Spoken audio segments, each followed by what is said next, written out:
আমার 2 ছেলে ওনার নির্বাচনকালীন জেলখানায় ঢুকেছে। আমার 2 ছেলে এসে জেলখানা থেকে বলেছে, মা আমি জেলখানায় যাইনি, আমার মনে হয়েছে যে আমি মামার বাড়িতে বেড়াইতে গেছি। তখন আমি বললাম যে বাবা কেন বললা এই কথা? বলে যে মা আমি ওখানে জেলখানায় ঢুকার সাথে সাথে আসলাম চৌধুরীর মতো মানুষের সাথে আমি এত কাছে যাব এটা আমি আশা করতে পারি নাই। আমাকে বুকে জড়াইয়ে রেখে বলছে, বাবা তোমরা তো আমার সাথে এলাকায় থাকলে এরকম কাছে আসতে পারতা না, জেলখানায় আসছো বিদায় আজকে তোমায় আমার কাছে আসি বসতে পারতেছ, তোমাকে যা লাগে খানা দানা এখানে থাকা থেকে শুরু করে টাকা পয়সা লাগলে সেটাও আমি দিব, আমার কাছে তুমি আমার ছেলের মতো থাকবা। বিএনপি নেতাকর্মী ও স্থানীয় এলাকাবাসীদের মনে কোনো টেনশন নাই, যা লাগে সব কিছু আমি দিব। আমার ছেলেকে ওখানে রুমের মধ্যে নিয়ে উনি ইয়াকে ডেকে আনি, লাইটারকে ডেকে আনি পাঙ্খা লাগাই দিচ্ছে।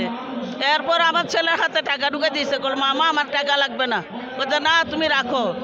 তো একটা অভিভাবক, আমার ছেলের একটা অভিভাবক হিসাবে জেলখানা গিয়ে পেয়ে জেলখানা থেকে বাইর হয়ে এসে বলছে যে আম্মা আসলাম চৌধুরীর মতো মানুষ আমি আর জীবনে এত বড় হওয়ার পর থেকে আমি কোনোদিন এরকম মানুষ আমি দেখিনি, আমার চোখে পড়ে নাই। আমার ছেলে, আমি বিএনপি করি, আমি মহিলা দলের সিনিয়র সহসভাপতি চট্টগ্রাম মহানগর, আমি একজন কাউন্সিলর, 3 বার নির্বাচন করেছি, কাউন্সিলর প্রার্থী ছিলাম। এই 25 সরকার আমার জিতা ভোট কেড়ে নিয়েছে। আসলাম চৌধুরী এমনিতেই কর্মী বান্ধব নেতা, সীতাকুণ্ডের মানুষের গর্বের দন আসলাম চৌধুরী। দীর্ঘ এসে স্বৈরাচার যাওয়ার পরও আসলাম চৌধুরী আজকে 10 বছরের অধিক জেলে, এরপর ওনার জনপ্রিয়তা কোনো দিক দিয়ে কোনো কমতি আছে বলে আমি মনে করি না। ইনশাল্লাহ আসলাম ভাই জননেতা, উনি মানবিক নেতা, উনি জনগণকে ভালোবেসে এইসব কর্মকাণ্ড উদ্যোগ নিয়েছেন। গতকাল 7 জানুয়ারি মঙ্গলবার বিকেলে নগরীর কাট্টলীর নুরুল হক চৌধুরী উচ্চ বিদ্যালয় প্রাঙ্গণে JAM ফাউন্ডেশনের উদ্যোগে অসহায় শীতার্ত প্রায় 1000 মানুষের মাঝে কম্বল বিতরণের আয়োজন করা হয়। উক্ত অনুষ্ঠানে প্রধান অতিথি হিসেবে উপস্থিত ছিলেন বিএনপির সাবেক যুগ্ম মহাসচিব অধ্যাপক লায়ন আসলাম চৌধুরী। এই সময় তিনি স্থানীয় এলাকাবাসীদের সরব উপস্থিতি দেখে আবেগ আপ্লুত হয়ে পড়েন। পরে তিনি তার বক্তব্যে বিএনপি ও তার অঙ্গ সংগঠনের নেতাকর্মীদের বিভিন্ন দিক নির্দেশনামূলক বক্তব্য দেন। সামনের দিনগুলোতে যাতে আমরা কারো উপর অন্যায় না করি। আমি বারবার বলেছি যে আমাদের ছেলেদের কোনো জায়গা যদি কেউ অন্যায়ভাবে দখল করে, এটা আমরা সম্মিলিতভাবে তার জায়গাটা উদ্ধার করে দেব। কিন্তু আমাদের কোনো নেতা যদি অন্যায়ভাবে কারো জায়গা দখল করে, তাহলে সেটাকে আমি সমর্থন করি না।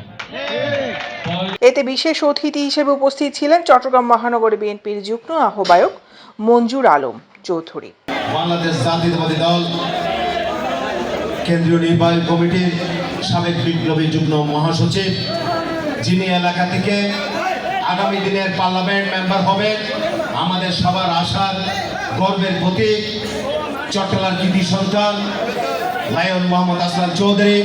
উক্ত অনুষ্ঠানে আরও উপস্থিত ছিলেন সাবেক শ্রমিক নেতা শামসুল আলম, চট্টগ্রাম মহানগর বিএনপির সাবেক যুব বিষয়ক সম্পাদক জনাব আব্বাস রশিদ। বিএনপি আগামী দিনে যে ভোটের মাধ্যমে ক্ষমতা আসার জন্য চেষ্টা করতেছে, এখন থেকে যদি আমরা সাধারণ মানুষের পাশে দাঁড়াই, আমরা যদি সাধারণ মানুষের জন্য কাজ করি, আমরা যদি নিয়ম শৃঙ্খলার মাধ্যমে চলে, তার এক জিয়ার নির্দেশনায় যদি আমরা চলে, তাহলে আগামী দিনে বিপুল সংখ্যক আসন নিয়ে ইনশাল্লাহ আমরা সরকার গঠন করতে পারবো। অনুষ্ঠানে আরও উপস্থিত ছিলেন আকবরশাহ থানা বিএনপির সাবেক সাধারণ সম্পাদক মঈনুদ্দিন চৌধুরী মাইনু, 10 নং ওয়ার্ড বিএনপির সাবেক সভাপতি রফিক উদ্দিন চৌধুরী, 10 নং ওয়ার্ড বিএনপির সাবেক সাধারণ সম্পাদক ফরিদুল আলম চৌধুরী ও 10 নং ওয়ার্ড বিএনপির সাবেক সিনিয়র যুগ্ম সম্পাদক মোহাম্মদ সেলিম উদ্দিন সহ যুবদল, স্বেচ্ছাসেবক দল, ছাত্র দল, শ্রমিক দল, তাঁতি দল, মহিলা দলের আরও অনেক নেতা কর্মীবৃন্দ।